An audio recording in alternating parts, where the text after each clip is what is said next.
bandiraɓe sehlaɓe heɗotoɓe radio jowol sare jaam hiramon ande ko aljuma nogas ɗiɗi lewru décembre hitande ujunnaji ɗiɗi e nogas tati habaruji moɗon e ɗemgal Pulaar e jamme hono kamɓe walla kikiɗe hono kamɓe cour suprême mo États-Unis ɓe bindi lettere walla ɓe gaɗi décision mabɓe wiide wonde ko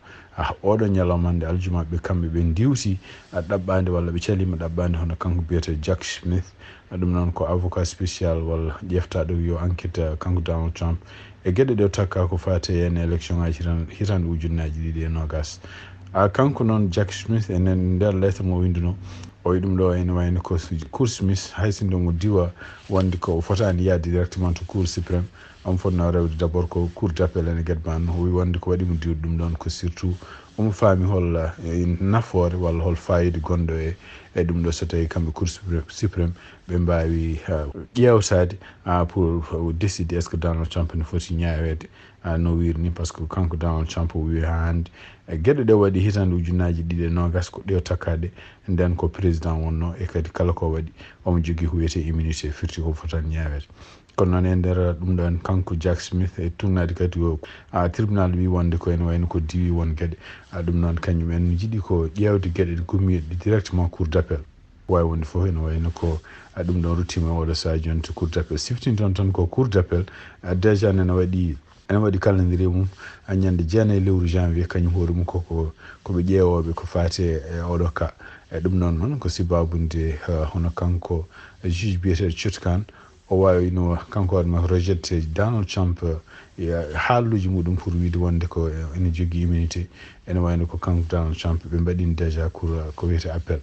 ɗum noon appel o ene wayno ɗamina ko ñande jeenayi lewru janvier kamɓe cour d' appel maɓe kaal hen ɗum noon ko ɗum cour suprême haali ɗum noon wonande haralleɓe ko fati politique mbi wonde ko kamɓe cour suprême salade ɓe heɗade hono Jack Smith ɗum ɗon ne wayno ko point négatif wonande kanko procureur ƴeftaɗo yo enquête Donald Trump kadi ko wonande ko gañogol wonandemo kanko Donald Trump haraleɓe hewɓe noon taw ko avocat ji supportuɓe hono kanko Donald Trump kaali ɗum ɗe balle fo mbi wonde ko cour suprême fotani wawde ni miijade ni heɗademo ha kanko Jack Smith ƴewde oɗo ka par ce que ne waɗi gueɗe kewɗe ɗe ganduɗa kanko Jack Smith on fonno fadde surtout ko cour d' appel haade makko yaade dow o fonno d'abord ƴewde tribunal uji gonɗi lesdi ha gasna nden ɗuminti ko wawi wonde fayno wayno ko ɗo joni so tawi cour suprême artoyi hen walla so cour d' appel gasni ene wawi kadi so tawi kanko Donald Trump o jaɓani ɗum ɗon walla haysinde ko waɗi kamɓe cour d' appel koɓe kaali koɓe callima walla ɓe gonɗinimo kanko Donald Trump kadi appel goɗo ko watte ene wawi yaade ha cour suprême ɗum firti tan wonde ko tumnade ha hande haraleɓe kalanno ko ono kanko Donald Trump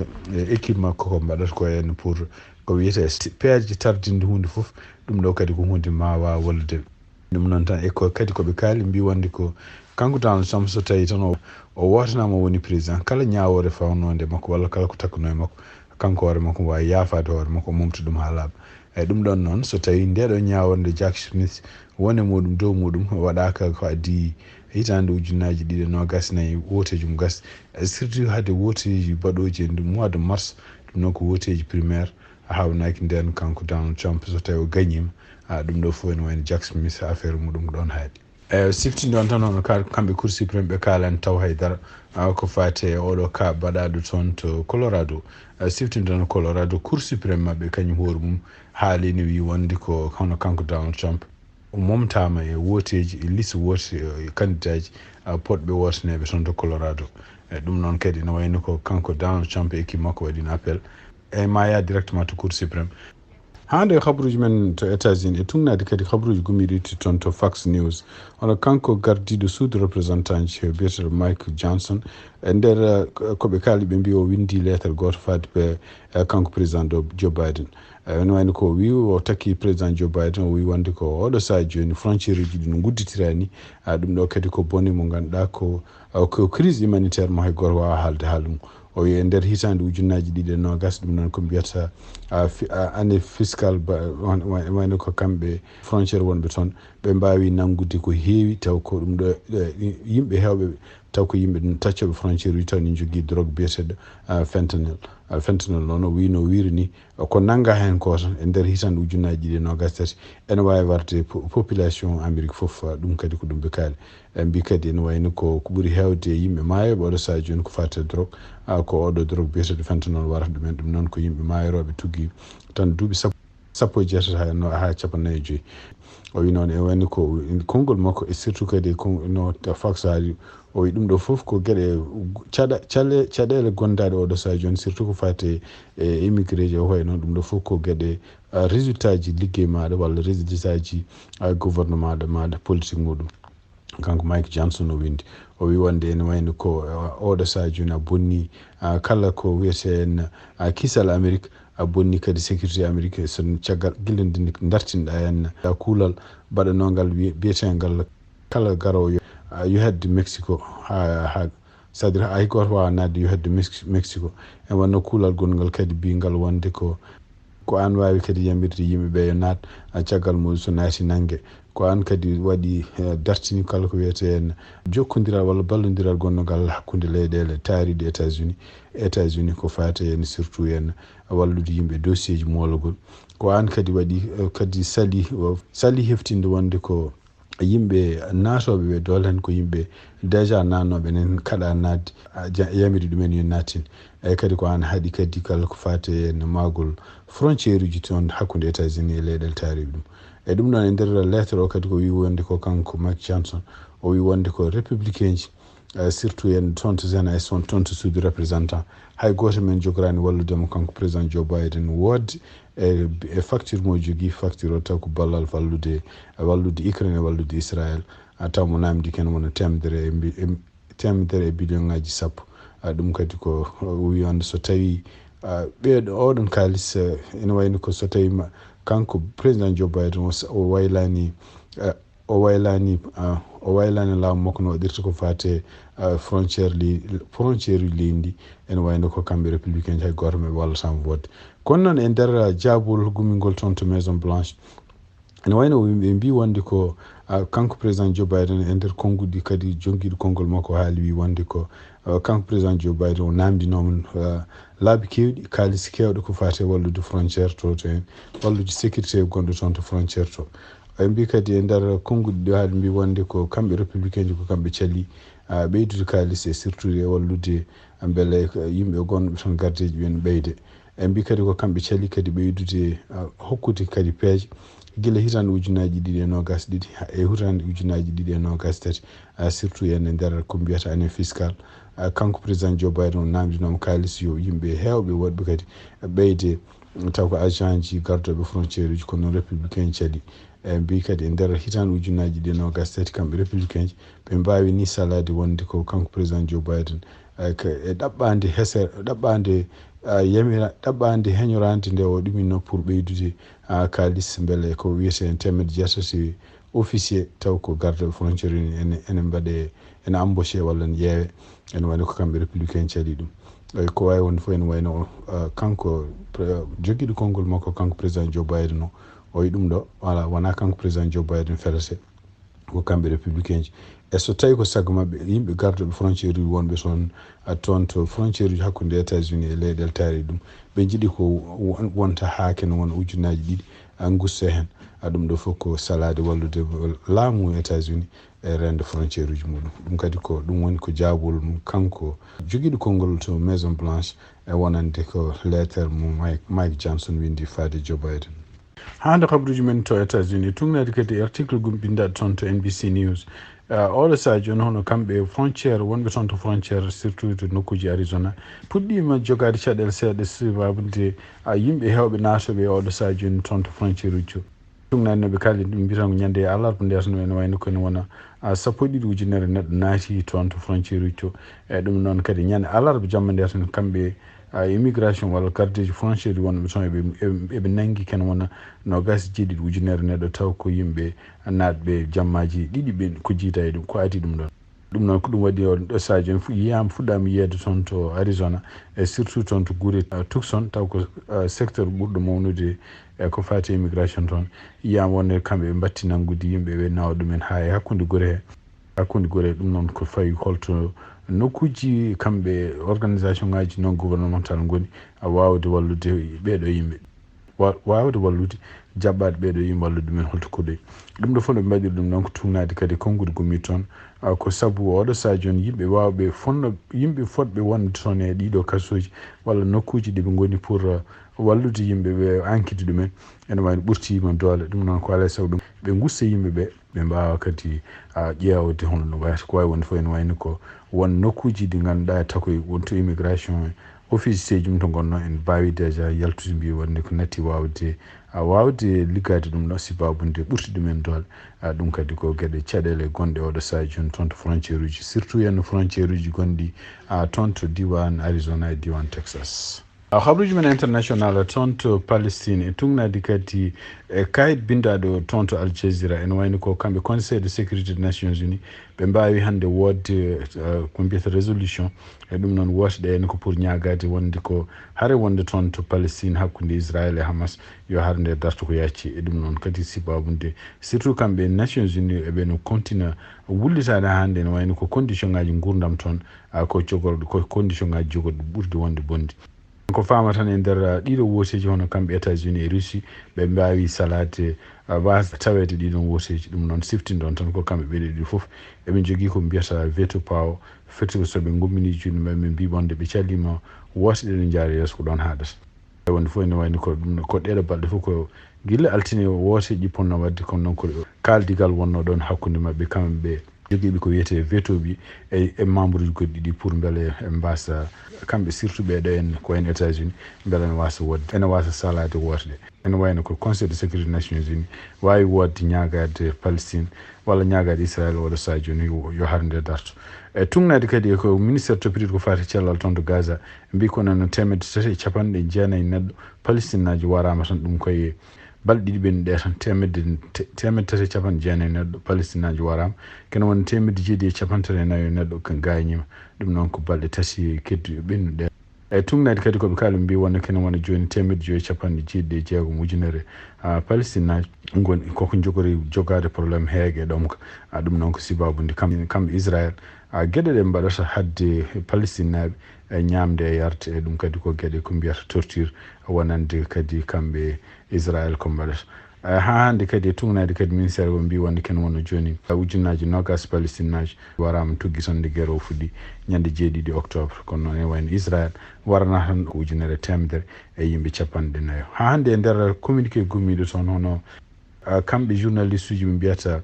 reporter sans frontiére ɓe mbawi kadi portude plainte hande contre israel naɓe sibabude surtout henno waɗi journaliste uji mabɓe journaliste uji taw ko journaliste uji ɓe mbiyata jeeyaɓe oɗon organisation ene wayno ko ñande aljuma hande ɓe mbi wonde ko ɓe mbaɗi complainte goto ko fade cour pénal international ɗum noon ko wonɓe toon to La Haye pour yo wiide wonde israel hen waɗi crime de guerre surtout toɓɓude journaliste uji mabɓe kamɓe jeeyaɓe oɗon organisation no ɓe mbirni mbi wonde ko sakkiti ko tan ene wayno ko walla caméraman mato al jazeera biyeteɗo samar abou daga ko kañum sakkiti waɗede tugnade ha hande konnguɗi walla lettre moɓe bindi ɓe mbi wonde ko har nde fuɗɗi tan ɓe mbawi waranede kene woni capanɗe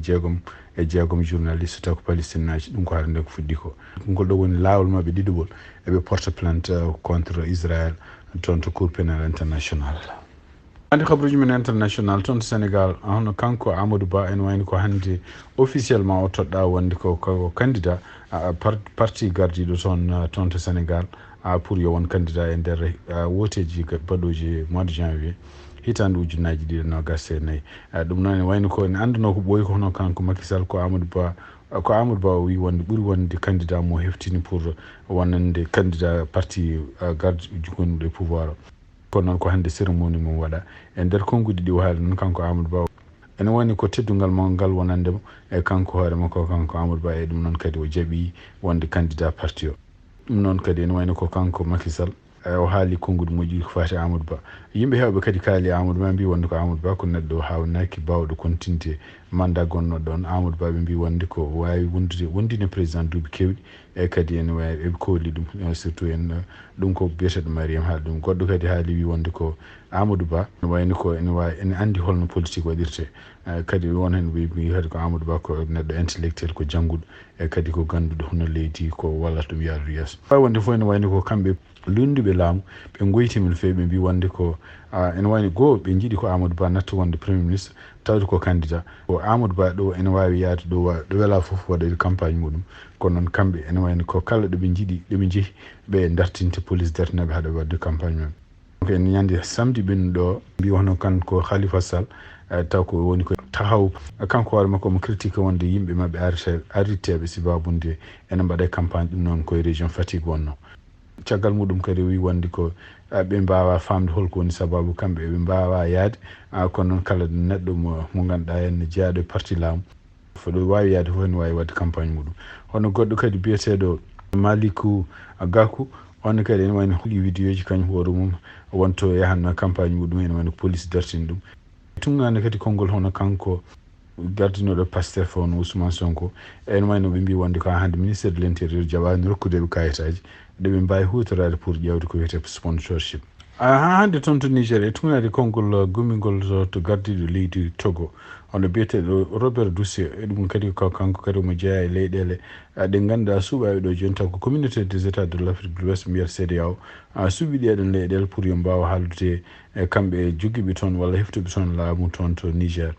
ɗum noon ɗeɗon leyɗele siftinde on tan en jeeya hen kamɓe Togo Sierra Leone e Benin gonde ko kamɓe cuɓa yoɓe kaldu e Niger e nder noon haalluji ɗi waɗi ɗum noon ko caggal nde o yilli toon to Niger o wi wonde ko wawi haaldude yimɓe joguiɓe toon laamu go hono militaire uji kadi ɓiɗi militaire uji ɓe jaaɓi wonde ko maɓe walla kamɓe koye maɓe ɓe jaaɓima ɓe gartiri laamu e julde civil en tugnade kadi kalandiri moɓe nandiri e CEDEAO ɗum noon ko wawi wonde fof o haalani holko ɓe nandiri hol dumunna nandiraɗo holde ɗum waɗata e hol kadi ɗum wayata kanko Doucet kono haali o wi wonde ɗum ɗo fof ko ma ande ko adi mois de janvier siftinde on tan ko kamɓe militaire uji e gardugol kanko biyeteɗo général Abdourahmane Tiani ko kamɓe kefti laamu Mohamed Bazoum ɗum noon ko ñande nogas jeegom lewru juillet hitande ujunnaje ɗiɗi e nogas tati koɓe mbawi wonde fof ene wayno ko kamɓe communauté CEDEAO ɓe kalini ɓe mbi wonde ko maɓe kutoro doole pour artirde Mohamed Bazoum e laamu kadi oɗo saaha joni e nder ɗaɓɓale walla condition ngaji pour haaldude yimɓe ardeɓe toon to Niger ɓe jiiɗi ko Mohamed Bazoum woppite ko yaaci bandiraɓe sehlaɓe haade men jokkodirde Tijane Niang joɗiniɗi en to henno to Mauritanie ko fate coftal ɓalli siftinde on tan hono Côte d'Ivoire enen mayno ko oɗo saaha joni ɓe paari pour jaɓɓade événement mawɗo mo ganduɗa Afrique ne waɗa ɗum ko mbiyata coupe d' Afrique des nations poɗɗo fuɗɗade toon e mois de janvier ñande 13 lewru janvier e ɗum noon en wayno koye hawnaki kanko Tijane ma wartone hen oɗo événement waɗata ko hakke 52 match ɗum noon ko hakkude leyɗele Afrique événement udditto ko stade keso baɗaɗo ɗo Sarar toon to Abidjan biyete guinniraɗo Alassane Ouattara e kadi ɗum ko ñande 13 lewru janvier nokkuji kewɗi goɗɗi mahama taw ko nokkuji kesi kadi won nokkuji kewɗi kadi gonnoɗe ɗon pewnitama ɗum ɗo fof ko jaɓɓade oɗo événement national walla international mo leyɗele Afrique ndendi pour ko fate Fukubel ɗum noon Tijani Niang bisimilla ma dokka en élément mo jogonɗa hen ko fate coftal ɓalli. assalamu aleykum wa rahmatullah tedduɓe heeɗiɓe haalirde radio Wolsare joni kabaruji men coftal ɓalli gadorɗen kabaruji men coftal ɓalli koye nder leydi Mauritanie jencude championnat mo leydi Mauritanie Super D1 12e journée kiwdiral ñalawma hande kippu ASC Attu kañum samti kippu Zandrim logguiɗiɗe loggol gotol ñalawma janggo so woni 16h GMT to stade municipal mo Keydi kippu Keydi FC ma jabbo kippu ASC Douane 16h30 GMT ɗo e lamorgo leydi Mauritanie Nouakchott ASC Pompier ma hewdire FC Samal 19h20 GMT Nouakchott King ma jabbo ASC Sinim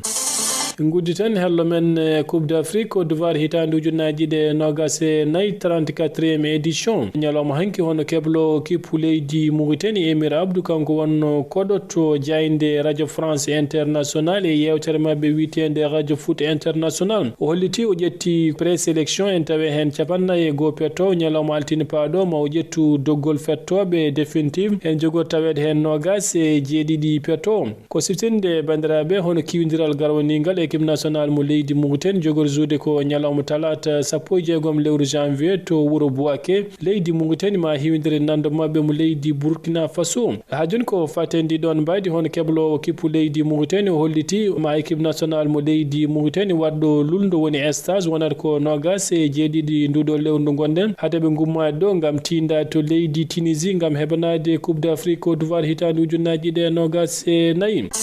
tumnade fédération mo leydi Mozambique be kolliti hono keblo kipu leydi Mozambique ƴetti doggol nogas e tati peto ngam Coupe d'Afrique Côte d'Ivoire hitande ujunnaji de nogas e nayi lawdi hono leydi Guinée Bissau yaltini doggol mum jogorbe fettande leydi Guinée Bissau to Coupe d'Afrique Côte d'Ivoire hitande ujunnaji de nogas nayi tumnade kaf be kolliti lawdi andam hono arbitraji jogorbe arbitre de do kiwdire mabe gon nogas e jeegom arbitre en tawe hen arbitraji ɗiɗi taw gummi koye nder leydi Mauritanie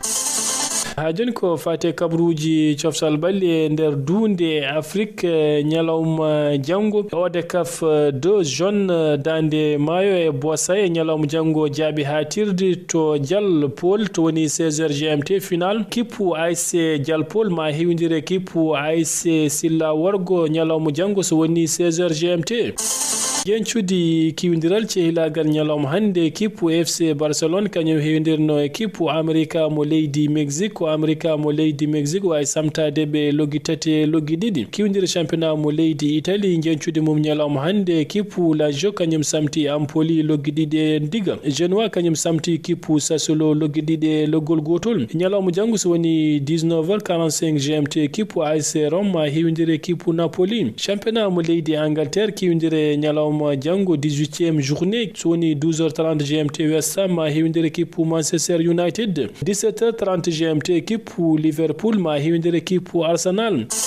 gasi ha laabi jaabi hatirdi Coupe du Monde Club nyalawma hande équipe Manchester City kanyum samti équipe Fluminense mo leydi Brésil loginaye ndiga kabruji cofsal balli ngudiren kabruji men ko fate signature Luis Suarez signini contrat makko to club bitede Inter Miami mawtawtu ton Lionel Messi